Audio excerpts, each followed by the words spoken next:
Guys வணக்கம். இன்னைக்கு Pandian store சீரியல்ல என்ன நடக்குது அப்படின்றத பார்க்கலாம். ஸோ ஃபர்ஸ்ட் சீன் என்ன காட்டுறாங்க அப்படின்னா, நம்மளோட சக்திவேல் அவங்க மச்சானை கூட்டிட்டு வந்துட்டார் இல்லையா. ஸோ இதை பார்த்த வடிவு ஷாக்கிங்லேயே இருக்கா. ஸோ அவங்க அண்ணா கேட்குறாரு, என்னாச்சுமா ஏமா உடம்பு சரியில்லை ஒரு மாதிரியா இருக்குன்னு போது, இல்லைண்ணா ஒன்றும் இல்லைண்ணா அப்படின்றாங்க. ஸோ முத்துவேல் கேட்குறாரு, மச்சானை எங்கே பார்த்தா வழியில் எங்கேயாவது பார்த்தி அப்படின்னு போது, இல்லைண்ணா ஊருக்கே போய் அவரை கூட்டிட்டு வந்தேன். மச்சானுக்கு ஒரு பிரச்சனை அப்படின்னா நம்ம விட்டுலாமா, அதான் போய் கூட்டிட்டு வந்த பிரச்சனை என்னன்னு பேசலாம் அப்படின்னு.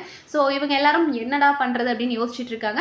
மச்சானுக்கு முதல்ல சாப்பாடு எடுத்து வைங்க அப்படின்னு சொல்கிறார் சக்திவேல். ஸோ வடிவு மாறி எல்லாம் கிச்சனுக்கு வந்துடுறாங்க. ஸோ மாறி திட்டிட்டு இருக்காங்க, இவருக்கு என்ன தேவையா, மச்சானுக்கு பிரச்சனை தீர்த்து வைக்க கூட்டிட்டு வராது, இவர் பிரச்சனை பெருசு பண்றதுக்கு தானே கூட்டிட்டு வராரு அப்படின்றாங்க. நைஸா அந்த நேரம் அம்மாவும் உள்ள வந்துடுறாங்க. முத்துவேலோட அம்மாவும் உள்ள வந்துட்டு, ஐயோ இவன் தேவையில்லாம பிரச்சனை பெருசு பண்றானே, அவனுக்கு சந்தேகம் வந்தனால தான் கூட்டிட்டு வந்துட்டான், என்னடி பண்றது அப்படின்ற மாதிரி பேசிட்டு இருக்காங்க.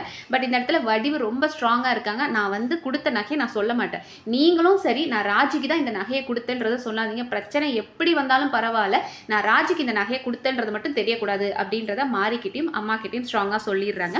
அதுக்கப்புறம் எல்லாரும் சாப்பிட்றதுக்கு உட்காந்துடுறாங்க. ஸோ அம்மா கேட்குறாங்க வடிவோட அண்ணா கிட்ட, உன் பொண்ணுக்கு வந்து கல்யாண வயசுல இருப்பா, மாப்பிள்ளை எல்லாம் பார்த்தாச்சா அப்படின்னு போது, பார்த்துக்கிட்டே இருக்கிறோம், நீங்களும் நல்ல மாப்பிள்ளை இருந்தா சொல்லுங்க அப்படின்னு போது அவரும் கேட்குறாரு, ஆமா நீங்க குமாருக்கு ஒரு பொண்ணு பார்த்தீங்களே என்னாச்சு அப்படின்னு கேட்கும்போது, ஆமா சக்திவேல் சொல்றாரு, ஆமா நாங்க பார்த்தோம், அந்த வீட்லயே எல்லாம் ஓகேன்னு பேசிட்டு போனாங்க, ஆனா அதுக்கப்புறம் என்னாச்சுன்னு தெரியல, நாமளும் போய் கேட்க பயமா இருக்கு, நம்ம போய் கேட்டோம்னா உங்க வீட்டு பொண்ணு ஓடி போச்சாமே அப்படின்னு சொல்லி தேவையில்லாம ராஜியை பத்தி பேச்சு வரும், அவ ஓடினவ ஓடிட்டா, அவளால நாங்க தான் தினமும் செத்துட்டு இருக்கோம் அப்படின்ற மாதிரி சக்திவேல் வருத்தப்பட்டு இருக்காரு. அண்ட் இந்த இடத்துல முத்துவேல் கேட்கிறாரு, சரி உனக்கு என்ன பிரச்சனை, குடும்பத்துல ஏதாவது பிரச்சனையா, தொழில் ஏதாவது நஷ்டமா, இல்ல பொண்ணுக்கு நகை செய்யறதுக்கு ஏதாவது காசு பத்தலையா அப்படின்னு கேட்கிறாரு. அவர் எதை மைண்ட்ல வச்சு கேட்கிறாருன்னா, என் பொண்டாட்டி நகை நீ வாங்கிட்டு போனியே, என்ன செலவு என்ன பிரச்சனைப்பா உனக்கு அப்படின்ற மாதிரி கேட்கிறாரு. பட் அவருக்கு ஒண்ணுமே புரியல, நம்ம வடியோட அண்ணனுக்கு ஒண்ணுமே புரியல, கஷ்டமா ஒண்ணுமே இல்லையா, அப்படிலாம் எதுவுமே இல்லையா அப்படின்னு சொல்லும்போது சக்திவேல் ஆரம்பிச்சு விட்டுறாரு, ஆமா நீங்க அன்னிக்கிட்ட இருந்து நகையை வாங்கிட்டு போனீங்களா, எதுக்கு மச்சான், ஏதாவது ஒண்ணுன்னா எங்க கிட்ட கேட்டிருக்கலாமே, நாங்க 2 மச்சானுங்க இருக்கோம், எங்க கிட்ட கேட்டா நாங்க உங்களுக்கு கேஷா கொடுத்துருப்போம், அதை விட்டுட்டு கழுத்துல போடுற நகையெல்லாம் வாங்கிட்டு போயிட்டீங்களே அப்படின் போது அவருக்கு ஷாக் ஆகுறாரு. என்னங்க நான் எப்பங்க வாங்கிட்டு போனேன் அப்படின் போது அம்மா இருந்துட்டு இந்த பேச்சை மாத்தலான்னு போது, அவருக்கு போட்ட நகை அவங்க வாங்கிட்டு போறாங்க, அவங்க குடும்பத்துல கொடுத்த நகை, அது எதுக்குன்னு கேட்டுக்கிட்டு இப்ப சாப்பிட்ற நேரத்துல இதெல்லாம் பேசாதீங்கப்பா அப்படின்னு அவங்க இதை சால்வ் பண்ண பாக்குறாங்க. வடிவோட அண்ணா சொல்லிட்டு இருக்காரு, எனக்கு நீங்க என்ன பேசுறீங்கன்னே புரியல, ஏன் தங்கச்சிக்கிட்டு நான் ஏன் நகை வாங்க போவேன் அப்படின் போது சக்திவேல் சொல்றாரு, இல்ல அண்ணி தான் சொன்னாங்க நீங்க ஏதோ நகை வாங்கிட்டு போயிட்டீங்களாமே, அண்ணா வந்து ரொம்ப நாளைக்கு முன்னாடி நகை கேட்கும்போது லாக்கர்ல வச்சிருக்கேன், உங்ககிட்ட கொடுத்ததை மறைக்கணும்ன்றதுக்காக லாக்கர்ல வச்சிருக்கேன்னு சொன்னாங்க.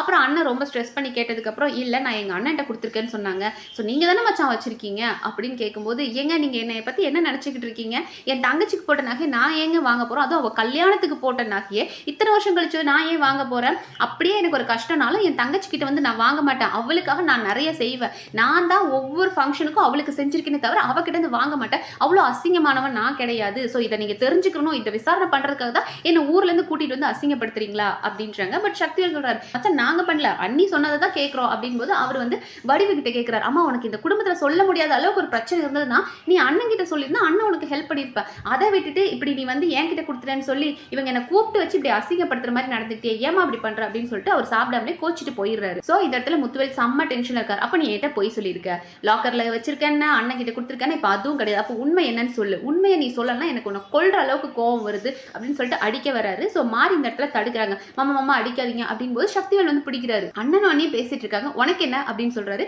சோ இந்த இடத்துல அண்ணி அடி வாங்கணும், உண்மை தெரியணும், அதாவது அவங்க ராஜிக்கு கொடுத்துருப்பாங்களோன்றது அவருக்கு ரொம்ப பெரிய டவுட். சோ அந்த உண்மை வெளி வரணும் அப்படின்றதுக்காக அடி வாங்கட்டும்னு விடு அப்படின்னு சொல்றாரு. சோ இவங்களுக்குள்ள பிரச்சனை பெருசாகுது. முத்துவேல் சொல்றாரு, அந்த நகை எங்க அப்படின் போது இவங்க ரொம்ப ஸ்டப்பானா சொல்லவே மாட்டாங்க. நம்மளோட வடிவு, நீ உண்மையை சொல்ல மாட்டல, அவ்வளவு பெரிய ஆளாயிட்டல, சரி பாப்போம் நீ எத்தனை நாள் சொல்லாம இருக்கன்னு பாப்போம், ஆனா உண்மையை சொல்ற வரைக்கும் நீ இந்த வீட்டுல சாப்பிடக்கூடாது, ஏன் பச்சை தண்ணி கூட குடிக்க கூடாது அப்படின்ற மாதிரி ஸ்ட்ராங்கா சொல்லிடுறாரு.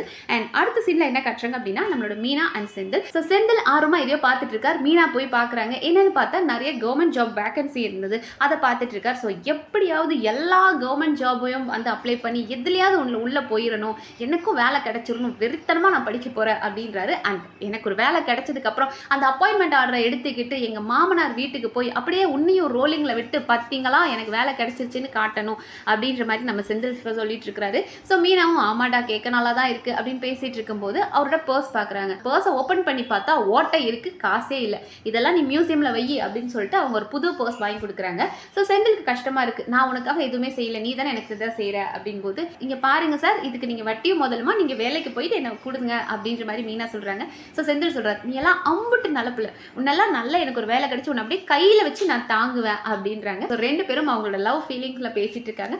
அதோட இன்னைக்கு எபிசோட் முடிச்சிட்டாங்க. ஸோ ஓவரால் இன்னைக்கு எபிசோட் பார்த்தா பார்த்தோம் அப்படின்னா போது சக்திவேல் ஆசைப்பட்ட மாதிரி பிரச்சனை பெருசாயிருச்சு. ஸோ இது டெஃபினட்டாக பாண்டியன் கிட்ட வந்து முடிய போகுது. பாப்போம் என்ன இன்ட்ரெஸ்டிங்காக நடக்குது அப்படின்றத வெயிட் பண்ணி பார்க்கலாம். அண்ட் இன்னைக்கு எபிசோட் பற்றி நீங்கள் என்ன நினைக்கிறீங்கன்றத கமெண்ட் செக்ஷன் சொல்லுங்கள். இந்த வீடியோ உங்களுக்கு பிடிச்சிருந்தா சப்ஸ்கிரைப் பண்ணி சப்போர்ட் பண்ணுங்கள்.